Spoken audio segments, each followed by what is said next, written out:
I'm cutting out a sari blouse, and it's got mirror work on it.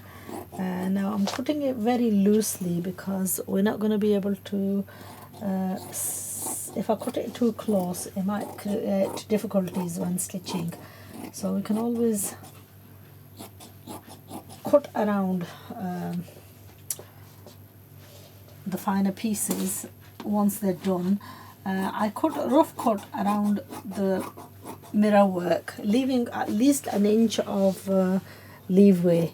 And what I want to do is put the pleats and everything in and then work out the measurements. So the mirrors, what they've done is they've left space for seaming, and what we're going to have to do is use a zip foot to actually close this in. But what I'm going to do is I'm going to stitch around this area, or stitch in the center so that it's tucked down, and then turn it over and seam, sort of using that as a guide, seam right along the seams. It is going to be a little bit difficult because all the mirror work restricts how far you can actually sew next to. So at the moment what I'm doing is just cutting out all the rough cut pieces. So these are cap sleeves, they're at an angle as well, and again we're going to cut loosely around, but we're going to stitch around the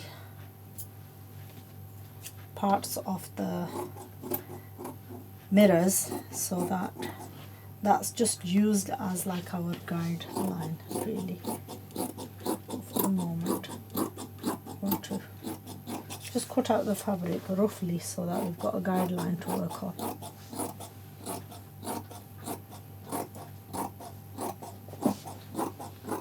Now what I may have to do is, sari blouses are quite fitted, so I'm going to have to see what I can do with this, because I don't think they've left it open. Generally, I'm going to show you one in a bit. Let's just cut this out first. Right, they haven't left, no, they haven't left no, we may have to just put a zip in, just to give a fitting.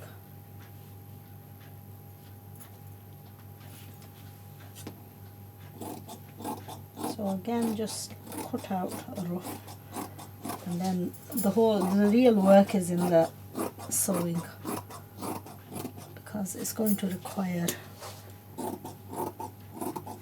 a zip foot to stitch this on. It's quite delicate. It's going to be one stunning sari when it's worn. I assume the mirror works on the sari as well.